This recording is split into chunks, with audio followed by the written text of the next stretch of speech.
नमस्कार, मैं रॉबिन सिंह चौहान और आप जुड़ चुके हैं पंचायत रिपोर्टर के इस मंच के साथ। इस समय बॉबी पवार मेरे साथ है, स्वाभिमान मोर्चा से जुड़े हुए हैं और धरना स्थल पर इस समय हम मौजूद हैं। एक बड़ा खुलासा आज उन्होंने मंच से किया है। जो बॉबी भाई, जो आपने एक गंभीर आरोप लगाया है, जो रिटायर्ड जस्टिस की अध्यक्षता में जो SIT बनी है, तो आपने रिटायर्ड जज पर ही कुछ बहुत गंभीर आरोप इस समय लगा दिए। क्या वो आरोप हैं और क्यों आपको इस SIT पे भरोसा नहीं है? देखिए पत्रकार महोदय, आरोप नहीं है, ये बातें सच है। आप निकाल कर देखिए, उनके पुत्र को अभी जो वहाँ पर हाई कोर्ट में जो बनाया गया है, तो किन मानकों के आधार पर बना? क्या बनाया गया?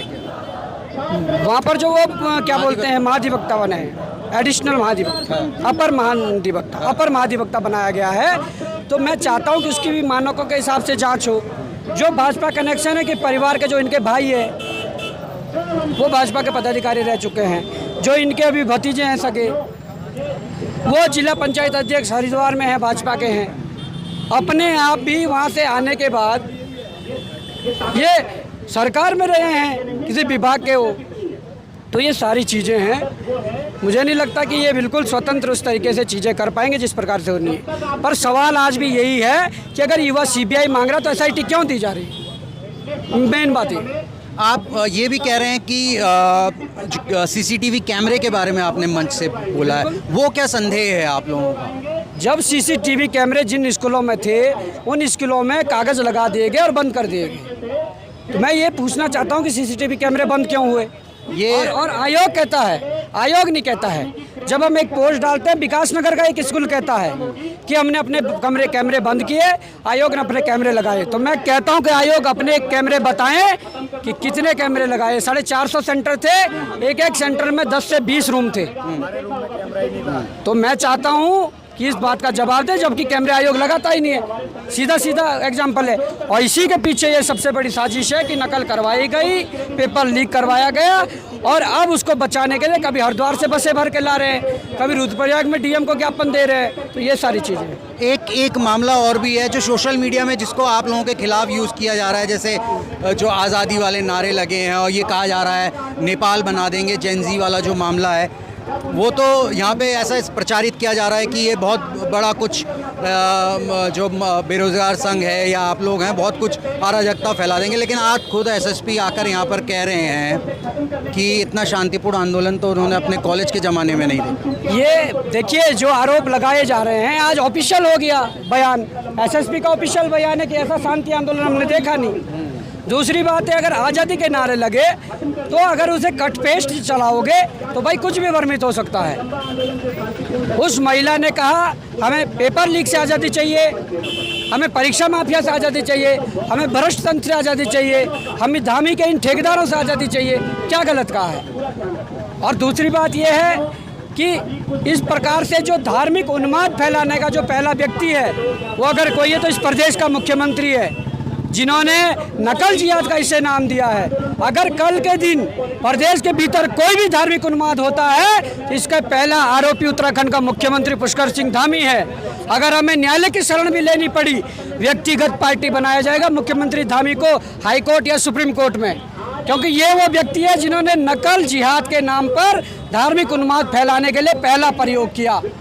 आप इस अगर कुछ भी होता है प्रदेश के अंदर, ये मुख्यमंत्री जिसके जिम्मेदार है। क्या कोई थ्रेट भी मिल रहा है? जैसे जो वीडियोस चल रहे हैं, कुछ जो महिलाएं हैं या जो लड़कियां हैं, उनके वीडियो को उस तरीके से गलत तरीके से प्रचारित कर रहा है अलग संदर्भ में, तो कोई थ्रेट परसेप्शन भी उनको अभी तक मिला है? आपकी जानकारी है या उनकी सुरक्षा की भी आप लोग मांग कर रहे हैं? बिल्कुल, हमने सुरक्षा मांग की है और जानबूझ के ये किया जा रहा है।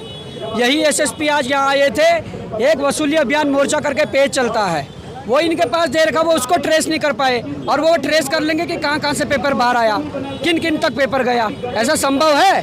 तो मैं यही कहना चाहता हूँ कि ये सारी चीज़ें बोलने में कुछ और है, करने में कुछ और है।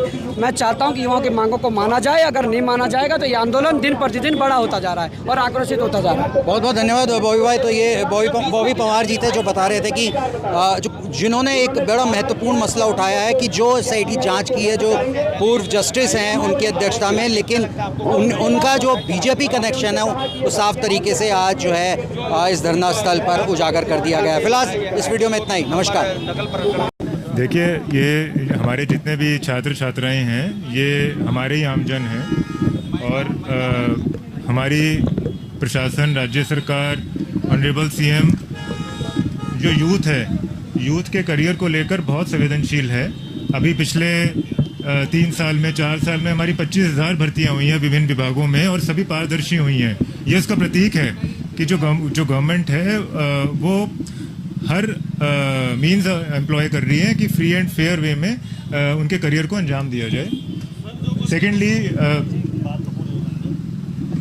सेकेंडली जो हमारा नकल विरोधी कानून बना है वो इतना डेटरेंट है कि Uttarakhand has emerged as the first state कि जिसने बियॉन्ड हमारे एग्जिस्टेंट प्रोविजंस ऑफ लॉ एक स्पेशल लॉ क्रिएट किया है और इस तरह के कोई भी इनपुट्स आते हैं तो वो यूज़ किया जाएगा अवश्य रूप से इस कुप्रथा को डेटर करने के लिए।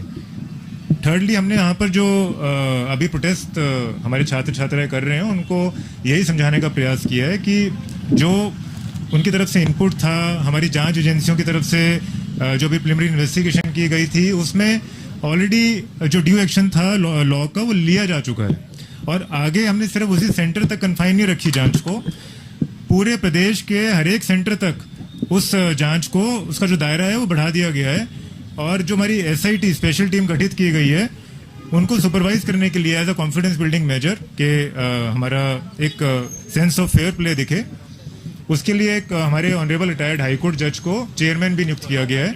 वो प्रत्येक जिले में जाकर पब्लिकली